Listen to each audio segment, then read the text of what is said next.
কালকে যখন তোমরা পরীক্ষা দিতে যাবে, মনে করো আজকে রাত কালকে পরীক্ষা দিতে যাচ্ছ, মনে করো, ঠিক আছে?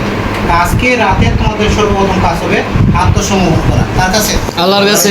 আল্লাহর কাছে আত্মসমর্পণ করা, অর্থাৎ আল্লাহর কাছে প্রার্থনাটা দিয়ে রাখো যে আল্লাহ, পিতামাতা তো আছেই, আল্লাহর কাছে প্রার্থনা দিয়ে রাখো যে আল্লাহ, তাহাজ্জুদের নামাজ পড়া, 2 রাকাত তাহাজ্জুদের নামাজ যেটা রয়েছে, তাহাজ্জুদের নামাজ আল্লাহর সাথে সাক্ষাৎ, আল্লাহর সাথে আল্লাহর কাছে ডাইরেক্ট আবেদন করা নামাজ, 2 রাকাত তাহাজ্জুদ নামাজ পড়ে বলবো আল্লাহ যা করেছি তুমি আমাকে সহযোগিতা করো পরীক্ষা হলে।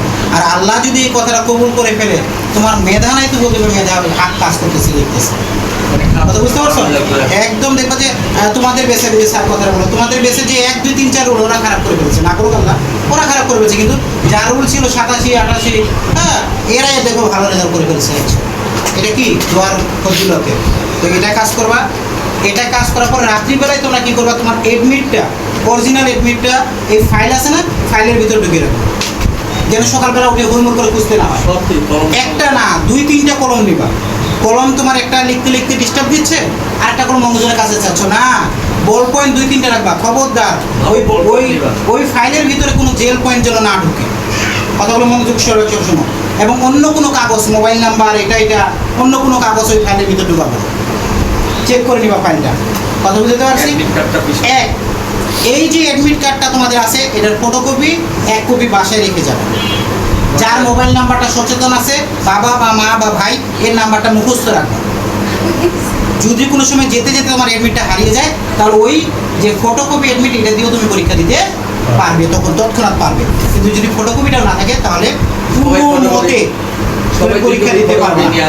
এটা বলে দিচ্ছি, যারা করবা ভালো, যারা না করবে না তাদের মনে তাদের ইচ্ছা এটা, কিন্তু করাটা সবচেয়ে সচেতন ছাত্রছাত্রীর মূলত বৈশিষ্ট্য এবং উদ্দেশ্য। তোমার মোবাইল নম্বর, বাবার মোবাইল নম্বর, যে কোনো একটা সচেতন আত্মীয় নাম, মোবাইল নাম্বারটা তুমি মনে রাখবা। এক, এই যে এরপরে তোমাদের কথা হলো রাত্রিবেলা, এই পরীক্ষার আগের দিন রাত্রিবেলা বেশি রাত যাবে না, কারণ মূলত পরীক্ষা হলে যাবে কে, তুমি, তাহলে তোমাকে অবশ্যই সুস্থ অবস্থায় যেতে হবে। রাত 3টা পর্যন্ত পড়তেছো, পরীক্ষা 10টার দিনে ঢুলতেছো, পরীক্ষা ভালো হবে না, কথা বুঝে গেছে না? এই জন্য ওই রাতটা তোমাকে পর্যাপ্ত পরিমাণে ঘুমাতে হবে, কথা বুঝতে পারছি? যেহেতু সকালেই আমাকে উঠতে হবে, তাহলে একটু বেশি রাত কেন করবো? তাড়াতাড়ি একটু পরে রিভিশন দিয়ে ঘুমিয়ে নিই, আবার পারলে সকালে উঠে, সকালে যখন উঠবো, উঠার পরে আমরা একটু রিভিশন দিয়ে নিয়ে নাস্তা সিম্পল করে পরীক্ষা হলে যাওয়ার প্রস্তুতি নেবো, তাই না? এবার সকালের বেলা, সকালে কি করবে? সকালে উঠে আগে এডমিটটা দেখছো, দেখার পরে পড়তে বসছো, বাবা অনেকজনের আছে চাকরিজীবী আছে না, বাবা চাকরিজীবী চলে যাচ্ছে, হাতটা ধরে নিবে, চলে যাচ্ছে, কারণ তোমাকে বিদায় দিতে পারতো না, তার চাকরি যেতেই হবে, হাতটা ধরে নিবা যে বাবা আমার জন্য দোয়া করবে। দেখবা যে বাবাকে এই কথাটা বলার সাথে সাথে তার চোখের দিকে তাকাবে। তুমি দোয়া চাওয়ার আগে, তার রাতের আগে, তার রাতের আগে তোমার যে বেশি চিন্তিত তোমার বাবা মা। কি দোয়া চাইবা? ওরা তো দোয়াই করতেছে, পথে হাঁটতেছে আর দেখতেছে ছাত্রদের এমন করতেছে, আমার ছেলেটা কিন্তু পরীক্ষা দেবে, আল্লাহ দেখো। আর যখন তুমি বাবাকে বলছো আব্বা দোয়া করো, আল্লাহর আরশ কাঁপে ওঠে। বাবা সন্তানের দিকে, সন্তান বাবার দিকে তাকিয়ে থাকে, তোমার কেউ কথা বলতে পারে না, বলছে হ্যাঁ দোয়া করলাম, পকেট থেকে দরকার হলে ওই যে 10 20 টাকা যা দে বের করতে, বলছে এটা খাইস, কয়েকটা থাপ্পড় মারে ওটা দোয়া, থাপ্পড় মারে বুঝবা যে আমার বাবা অনেক ভালোবাসে। মায়ের কাছে দোয়া চাইবা, সালাম দিবা উঠে মায়েরে, আর আমরা মানুষরা দেখে বলে আসসালামু আলাইকুম, বড় সালাম হাসি দিয়া কই, আর বাবা মায়ের সালাম দিই না। সবচেয়ে বড় দোয়া পিতা মাতা কাছে আগে দোয়াটা নিবা। আর আমি তো শিক্ষক রয়েছি, আমি সবসময় তোমাদের জন্য দোয়া করি, আমার কথা বলছো না? তো এই দোয়াটা করবা, এরপরে এই দোয়াটা নিবা, বাবার কাছে দোয়া নেওয়ার পরে তুমি পরীক্ষা হলে বের হবা, ঠিক আছে না? পরীক্ষা হলে যে বের হতে যাচ্ছ, তুমি আবার দেখে নাও তোমার পকেটে বা কোনো পোশাকের ভিতরে কোনো কাগজপত্র আছে কিনা, হেসে পরীক্ষা হলে ঢুকবা। মোবাইল ফোন তো অবশ্যই এলাও না, মোবাইল বা ইলেকট্রনিক ডিভাইস, হ্যাঁ, বা ক্যালকুলেটার, ইলেকট্রনিক ক্যালকুলেটার এগুলো নিবা না। ঘড়ি আছে না, মানে যেন মোবাইল ঘড়ি আছে, এগুলো নিবা না, হতাশ হয়ে যাবা পরীক্ষা হলে গিয়ে। তাহলে তুমি কি করতেছো? পরীক্ষা হলে তো যাওয়ার সময় এগুলো চেক করে পরীক্ষা হলে যখন ঢুকতেছো, সাহস নিয়ে বাবা মা যদি দেখবা যে প্রথম দিন আত্মীয়রা যায়, বাবা মা ভাই বোন কেউ না কেউ যায়, ওরা একটা হাসি মুখ দিবা, হাসি মুখ দিয়ে পরীক্ষা হলে ঢুকবা, সুন্দর হাসি মুখ দিয়ে পরীক্ষা হলে ঢুকতেছে, গেলাম দরে গায়ে ইনশাল্লাহ পরীক্ষা ভালো, হয়তো প্রস্তুতি আমার ভালো আছে, কথা বুঝো? প্রথমে গিয়ে তুমি আগে তোমার কক্ষ নাম্বার কোনটা, রুল নং কত সেটা দেখো, হতাশ হইও না, তাড়াহুড়া করো না, ধাক্কাধাক্কি করার দরকার নেই। তোমার রুলটা কয় নাম্বার কক্ষে, তুমি শিক্ষিত ছেলে মেয়ে। এবার রুলটা দেখার পরে তুমি দেখলা ডানে 7 নাম্বার কক্ষ, তাহলে ডানে দেখো হাতে ঢুকার পরে তোমার ডান হাত কোনটা, এটা, তাহলে ডানে দেখো 7 নাম্বার কক্ষ কোনটা, ওই যে 7 নাম্বার বিল্ডিং এর 3 নাম্বার কক্ষ লেখা আছে, তো লিখে দেওয়া আছে, তো চলে যাও 3 নাম্বার কক্ষ, ধীরে ধীরে যাও, পারলে তুমি আল্লাহর নাম নিতে নিতে যাও যদি ভয় থাকে তোমার। গিয়ে সিট দেখে সামনে দেখে অনেক দিন হতাশ হয়েছে, সামনে না পিছনে না মাঝখানে এটা বড় বিষয় না, পরীক্ষা তো তোমাকে লিখতে হবে, তাহলে সিট যেখানে পড়ছো ওখানে বসে পড়ো, যে আছে তোমার পাশে তার সাথে গল্প করো। কেমন আছো? আলহামদুলিল্লাহ। তুমি পরীক্ষা দিতে কোন স্কুল থেকে পরীক্ষা দিতেছো? অমুক স্কুল থেকে। ও আচ্ছা আচ্ছা, তাহলে তো ভালোই, আমি অমুক স্কুল থেকে দিতেছি। একটা পরিচিতি লাভ করলাম, সাহস। ও পরিচিতি তোমার কাছে, অপরিচিত দুইজনের মুখ, দুইজনে পরিচিত হয়ে গেল। তুমি আমাকে দেখাই, আমি তোমাকে দেখাবো, এরকম কথা বলবা না, তাহলে বুঝে নিবে তুমি অনেক দুর্বল। তুমি এই কথাটা কখনো আত্মসমর্পণ করবে না যে তুমি আমাকে দেখালে না আমি তোমাকে দেখাবো, এটা বলার দরকার নেই, এটা বলবা না, বলবে তুমি, তোমার দায়িত্ব হলো বসে তুমি তার সাথে পরিচিত লাভ করলা। তোমাকে যখন ও প্রশ্ন করলে বুঝে নিবা যে ও দুর্বল, তাহলে তুমি প্রশ্ন করলে বুঝবা ও দুর্বল, কি তুমি দুর্বল ও মনে করবে, তাহলে কি বলবা, লেখার মাঝ বরাবর যখন তুমি দেখবা যে তোমার কোনো প্রবলেম হচ্ছে, তুমি কি এটা পারো, এটা প্রশ্ন করবা, তুমি কি 7 নাম্বারটা পারো, এরকম ছোট করে প্রশ্ন করবা যদি সুযোগ পাও, কিন্তু না পারলে কোনো দরকার নাই, নিজের জ্ঞানে রেখো। এখন পরীক্ষা হলে ঢুকলা, বসলা, বসার পরে চিন্তিত না করে সুন্দর করে ঠান্ডা মাথায় কারো কাছে চিল্লাচিল্লি না করে ঠান্ডা মাথায় তুমি কি করবা, তোমাকে যখন খাতাটা দিচ্ছে খাতাটা আগে এই রুল রেজিস্ট্রেশন বসানো শুরু করবো না। কেন স্যার? খাতাটা আগে চেক করে নাও ওর ভিতর কোনো লেখা আছে কিনা, খাতাটা চিড়ে আছে কিনা, তাহলে স্যারকে তৎক্ষণাৎ বলে দাও, তৎক্ষণাৎ কিন্তু ব্যাগ দিবে। কিন্তু তোমার রুল রেজিস্ট্রেশন লেখার পরে পা ধইরা ধর পড়াইলো আর ব্যাগ দিবে না, একদম 100% কথা কিন্তু। তাহলে এইভাবে আগে চেক করো, চেক করার পরে তোমার রুলটা সুন্দর করে বসাও, রেজিস্ট্রেশনটা সুন্দর করে বসাও, ধীরে ধীরে বসাও, একটা বল বৃত্ত যেন বাদ না যায়, বৃত্তগুলো কিন্তু বল পয়েন্ট দিয়ে হবে। এরপরে যেটা করলা, তারপর তোমার কি পরীক্ষার বিষয় কটা, বিষয় কটা দিলা, বিষয় কটা বসার পরে এই যে অনেক যেন ক সেট এগুলো দিতে দিবা না, প্রশ্ন আসার পরে না বুঝবা তুমি কোন সেট, প্রশ্ন আসার পরে, প্রশ্নটা হাতে নেওয়ার পরে নৈবেদিক যেটা বলে বন্দির করছেন, হাতে নেওয়ার পরে ক দেখছো চিন্তা করো না, ভুলে যাওয়া, কিন্তু ক দেখছো তখনই কিন্তু আগে দাগাইতে যাবে না বা আগে প্রশ্ন দেখতে যাবে না, আগে সেটটা বসাও, আমার গো সেট, এই গো গোল করো, তারপরে প্রশ্ন দেখো কি আছে, সুগার বাপের নাম কি, তার মায়ের নাম কি, ওগুলো পরে আগে তুমি বসাও।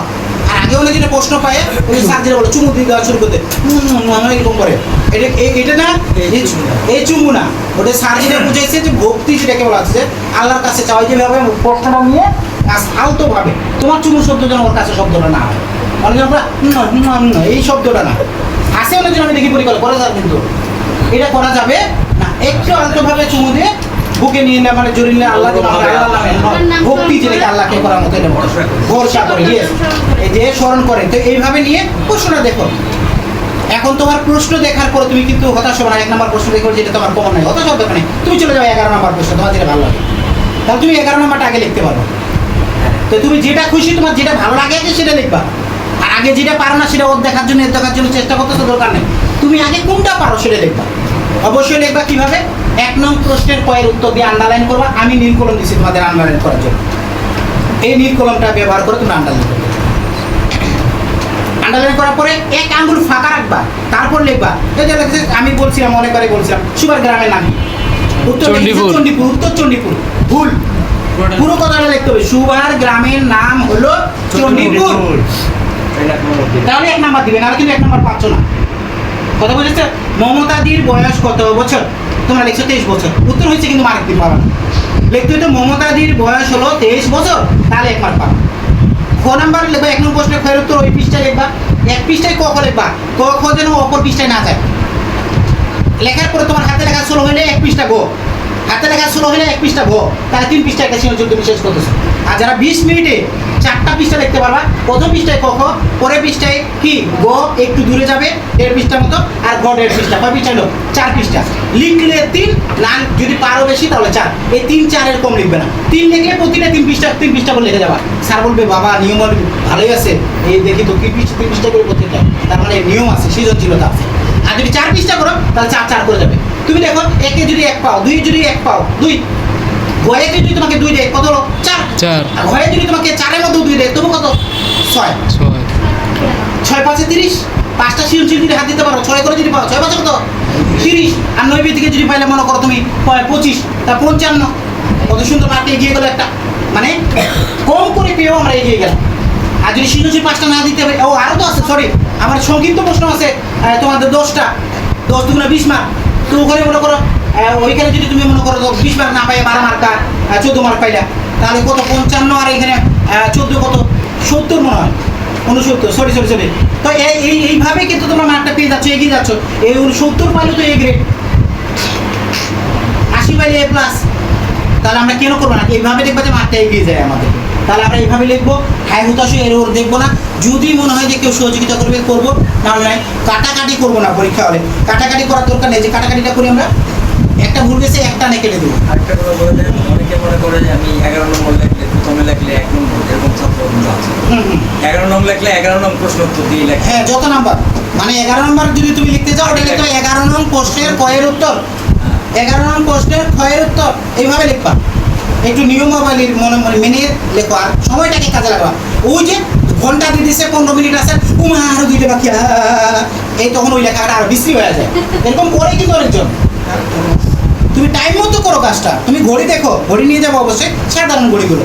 আর যদি ঘর রুমে ঘড়ি থাকে, তার পরের দিন থেকে আর ঘড়ি নেওয়ার দরকার নেই।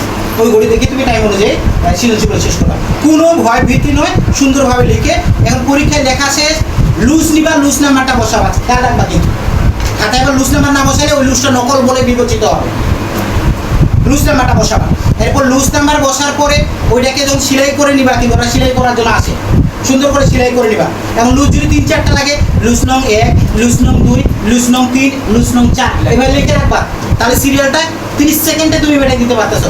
আর যদি 1, 2, 3, 4 না লাগো, মিডে দে, কোনটার পরে কোনটা, এটা কি, এটা না এটা, এরকম করতে করতে তোমার সময় চলে যায় 3-4 মিনিট।